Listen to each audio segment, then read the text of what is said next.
सदियों पहले भारत के एक गांव में एक बौना रहता था। वह देखने में बहुत छोटा था, लेकिन उसमें अनेक गुण थे।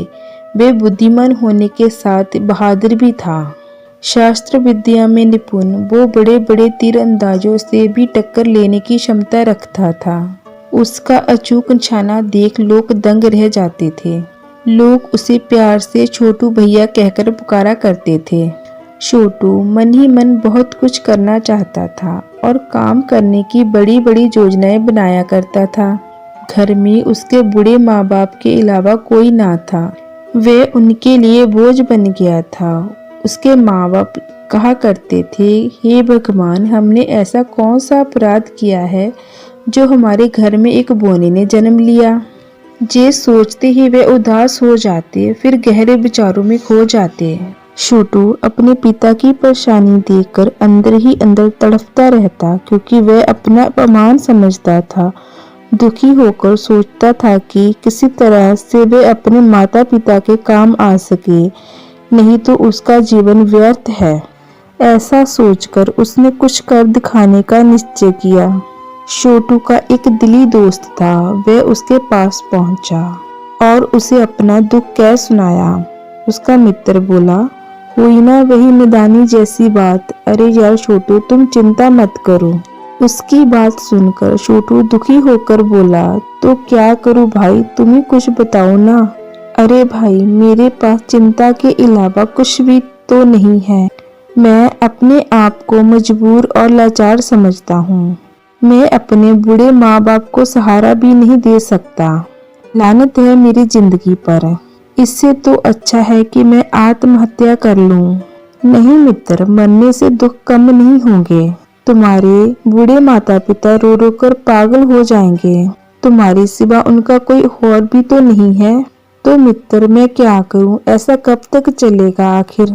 देखो भाई, मेरी मानो तो तुम शहर चले जाओ, वहां राजा के पास जाकर काम करो। तुम तो एक अच्छे तीर अंदाज हो। राजा ऐसे बहादुरों का सम्मान करता है।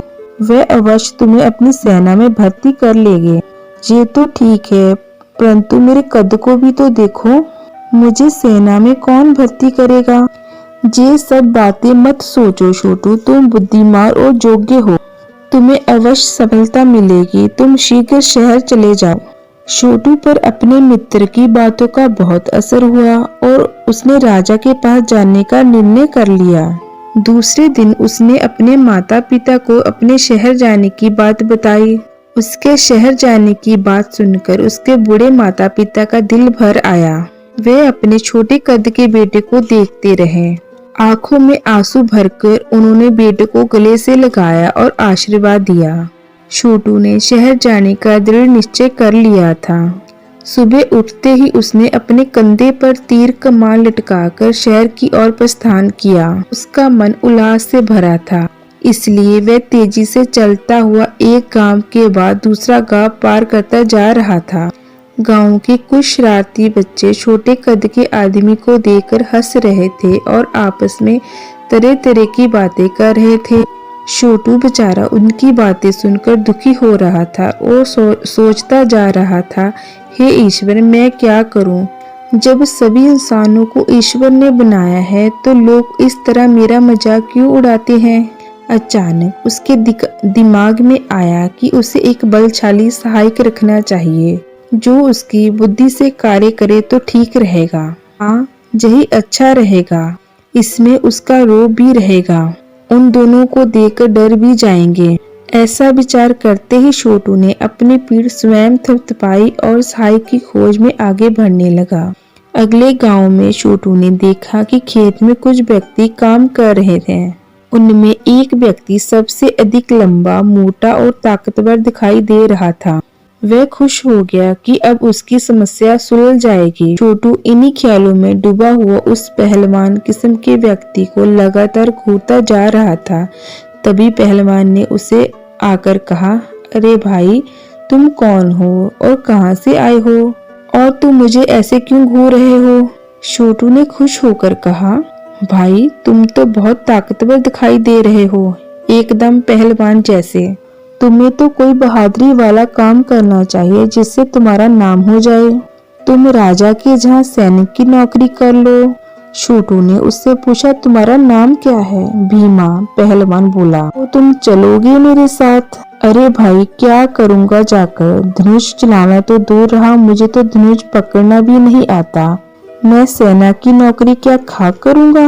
छोटू उसे समझाते हुए बोला, देखो भीम, धनुष मैं चलाऊंगा, तुम बस उसे पकड़ोगे, दोनों मिलकर काम करेंगे। छोटू के समझाने पर भीमा उसके साथ चलने को तैयार हो गया। वह अपने परिवार में गया और सबसे मिलजुल कर छोटू के साथ शहर की ओर चल पड़ा। कुछ दिनों के बाद वे दोनों शहर में पहुंच गए। राजमहल के बाद पहरेदारों ने उन्हें अजीब नजरों से घूरते हुए पूछा, कौन हो तुम दोनों और किससे मिलना चाहते हो? भीमा ने हिम्मत करते हुए उत्तर दिया, मेरा नाम भीम सिंह है और मैं राजा की सेना में भर्ती होकर राजा की सेवा करना चाहता हूँ। इसके बाद पहरेदारों ने छोटू को घूरा और भीमा से पूछा, तुम्हारे बारे में तो सुन लिया, किंतु तुम्हारे साथ ये बोना कौन है? ये मेरा ही एक साथी है और सहायक भी, क्योंकि युद्ध के समय जब मैं मैदान में होता हूँ तो यही मुझे फटाफट तीर देता रहता है। भीमा की बातें सुनकर पहरेदार ने उन दोनों को महाराज से मिलने दिया और महाराज ने उसे बहादुर समझकर सेना में नौकरी दे दी। कुछ दिनों के बाद राजा के आदेश से एक शेर और एक खूनी भैंसे को उन दोनों ने अपनी तरकीब से मार डाला, जिससे भीमा का राजदरबार में बहुत सम्मान होने लगा। काम तो सभी छोटू अपनी बुद्धि से करता था, किंतु जय जयकार भीमा की हो रही थी। इस सफलता पर भीमा को बहुत अभिमान हो गया। वह छोटू को तिनके भांति समझने लगा। अब तो वह उसे मिलना भी अपना अभिमान समझने लगा था। भीमा एक ठाट बाट वाले महल में रहता था और छोटू टीन की चादर वाले मकान में, क्योंकि उसे कोई नहीं जानता था और भीमा की धाक पूरे राज्य में फैल गई थी और वह बहुत बड़ा आदमी बन गया था। अचानक उस देश के राजा पर दूसरे देश के राजा ने आक्रमण कर दिया। दोनों तरफ से भयानक संग्राम हुआ। राजा की सेना दुश्मन की सेना के सामने टिक ना सकी, किंतु उस महायुद्ध में भीमा के साथ छोटू ने अपने तीरंदाजी का जो कमाल दिखाया, उससे सभी हैरान हो गए। एक छोटू के तीरों के कमाल ने ही उस महायुद्ध में विजय का झंडा लहरा दिया। राजा ने छोटू को अपने राज्य का सेनापति बना दिया। छोटू अपने माता पिता को भी अपने पास ले आया। राज दरबार में भीमा और छोटू दोनों का परिवार सुख चैन की जिंदगी काटने लगा। जो बच्चे शरीर के किसी अंगों से अपंग हैं, उन्हें उदास नहीं होना चाहिए, क्योंकि अपंगता अभिशाप नहीं होगी। अपंग व्यक्ति भी बड़े से बड़ा काम कर दिखाते हैं, इसलिए अपंग बालकों को कभी भी उदास नहीं होना चाहिए।